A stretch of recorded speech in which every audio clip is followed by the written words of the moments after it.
This one is very important talaga, no?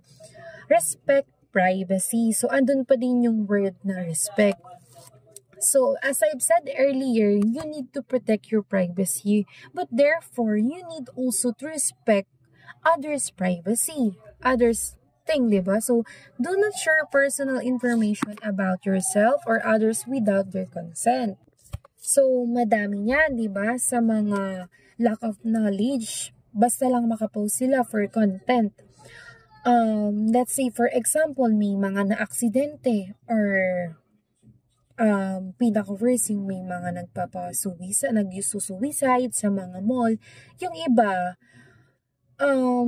binibidyohan nila, then ipopost nila sa Facebook para masabi nilang ma-update yung mga tao na may ganitong pangyari sa ganong lugar.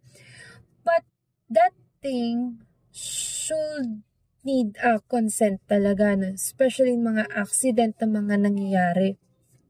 So, pero syempre mapapaisip ka, nag-suicide na yung tao, na accident na, so kailanganin ko pa ba ng consent? So, as I've said earlier, netiquette is a combination of network and etiquette. Etiquette is the way you act on a situation. So, syempre, automatically, di ba, gagamitin mo na lang din yung utak mo na kahit sabihin mo na wala dun yung walang proper na consent na ano. So, be mindful na kailangan mo pa bang i-post yun, yung pagpapakamatay niya. Sorry for that word. Yung pag-suicide niya ng ganun, diba? So, diba, be mindful sa mga ginagawa natin, ginagalaw natin, or mga pinopost natin through social media. And, let's say, for example, sa school, di ba, mga classmate yun, nagkatuwaan kayo, may bidyong nakakatawang ganito si sa'yo, gusto mo siyang i-post para, syempre, for funny moments, pero, di ba, you should ask a consent muna dun sa person na yon kung matutuwa ba siya, malay mo. Kasi ikaw natutuwa ka, pero ang dating sa kanya, napapahiya na siya sa iba. So, nasisira yung reputation niya. So, sa inyo, okay lang, pagtawanan niya yung mga ganong bagay. Pero syempre, para sa kanya, syempre masakit yung ganon, diba? It's her or his reputation yung nasisira. At it says here also that do not share personal information about yourself. So, we all know naman na online world is a very wide access talaga kung sino-sino yung pwedeng makakita ng mga information mo.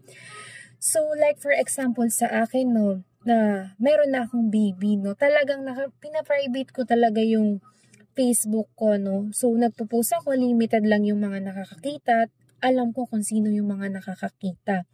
Kasi, I am protecting my child and also myself, diba? Our privacy, no. That's a good thing for me na gawin din. Kasi hindi din naman natin alam for the near future na baka gamitin sa iyo yung mga ganong bagay kapag sobrang open ka sa mga social media. Not unless you are a vlogger. Diba? Ang mga vlogger naman kasi, yung iba sobrang open na nila, as in, open book talaga yung buhay nila to the point na, diba, kahit sabihin nila na it's a business, it's part of, diba, money, ganyan. So, pero, di ba, at the end of the day, di ba, dumadating sa point na ginagamit sa kanila yung mga bago nila, abot sa ganun. Kasi nga, yung privacy nila, wala na silang masyadong privacy, masyado na silang open sa social media, di ba? So, we need to be responsible na din talaga, no? And this one, take note of this, be professional. Maintain a professional tone in online communication, especially in work or academic settings. So, di ba, di ba yung mga normal na tao, kapag ganito yung boses ka, halimbawa ganito yung boses ko, biglang tataas yung voice ko na ganito, di ba, may iba yung, dating sa inyo na, ay, nagagalit na siya, ganito, ganyan, di ba?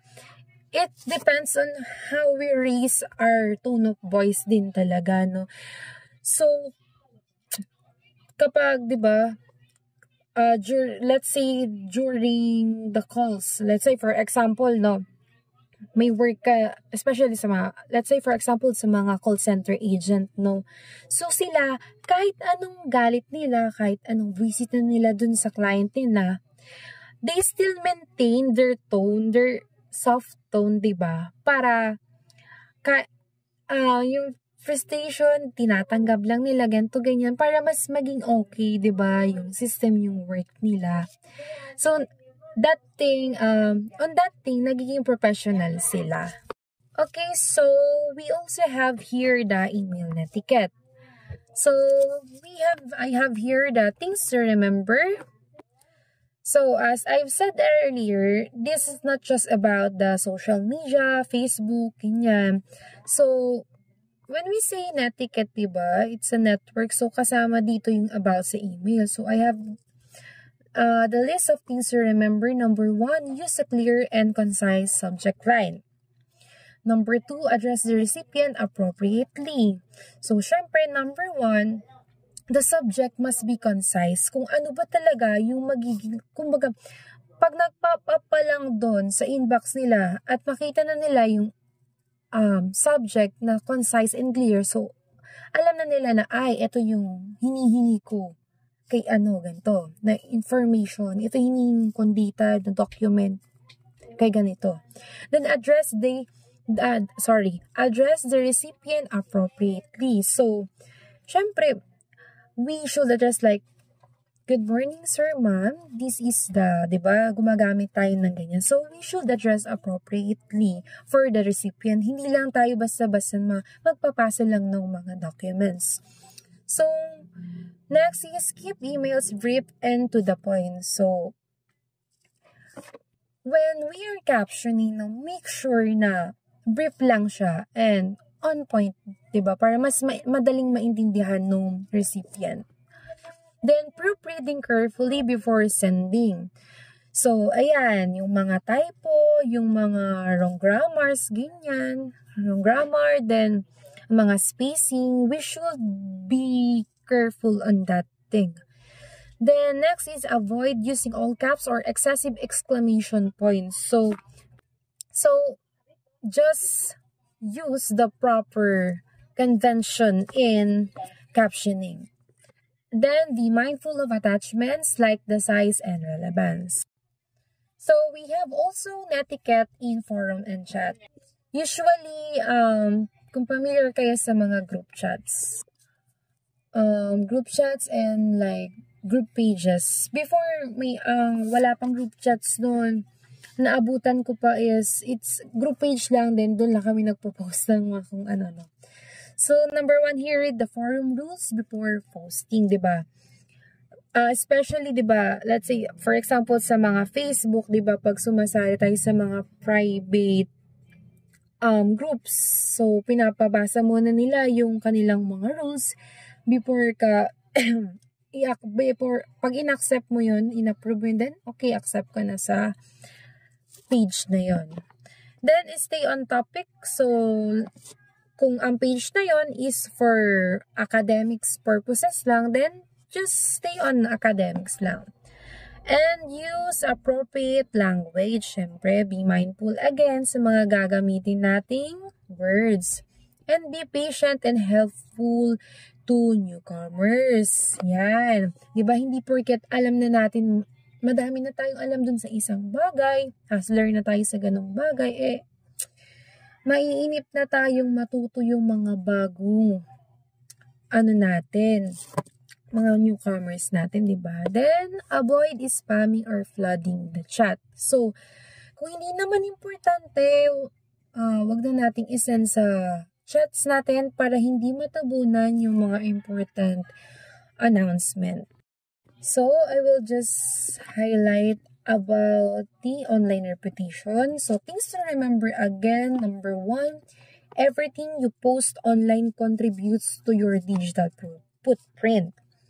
So, as I've said earlier, di ba? Also, hindi naman masamang mag-post publicly online, but syempre, be mindful, no? Magbigay din tayo ng restrictions sa sarili natin. We should put some constraints sa mga ipopost natin. So, pipiliin din natin. We should, what do you call this? So, we should i-filter din natin yung mga ipopost natin through online, no?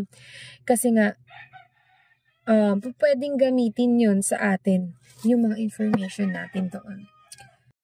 So, next is potential employers, colleges, and others may view your online activity. So, based on my experience before, when I was working, my employer is stalking on our online, on Facebook also, mga social media namin, ini-stalk niya din talaga, no?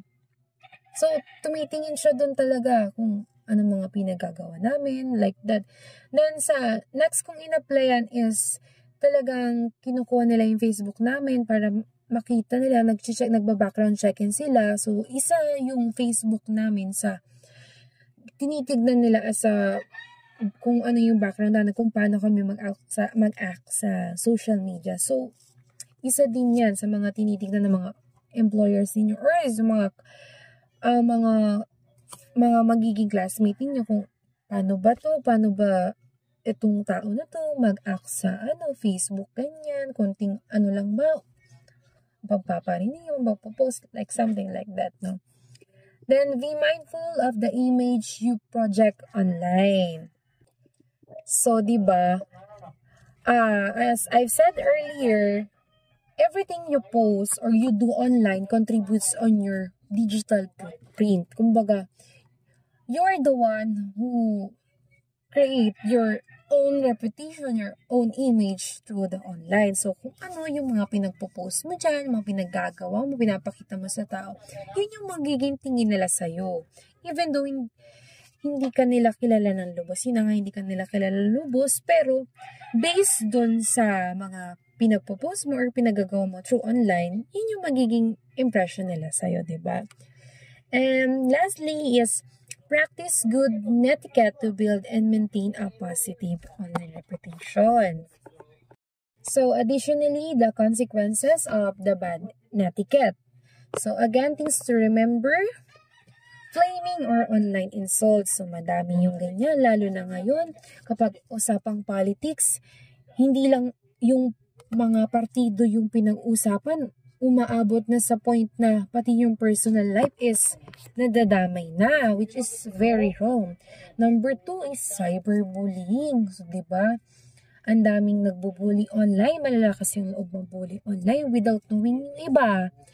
Is, diba, sobrang nade-degrade sila, nasisira yung reputation nila through online, nababash sila, to the point na may ginagawa na silang hindi maganda sa sarili nila.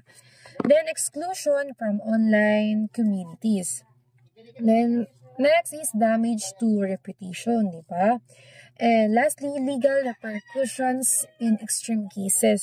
So, di ba, be careful. What are you posting? What are you sharing? What are you commenting? Every act online, be careful. Kasi lahat yan ay may katumbas na law. So, kapag may nasaktan ka, let's say, like this one, cyberbullying, no? May mga karampatang parusa na makukuha sa mga gantong act kapag hindi tayo nag-isip ng maayos. So, to summarize my report, netiquette is essential for positive online interaction. Then, treat others as you would like to be treated. Think before you post and be mindful of your online reputation. Then contribute to a better online world. So that's all. Thank you for listening and watching. I hope you understand what I'm saying here. Again, think before you post. Bye!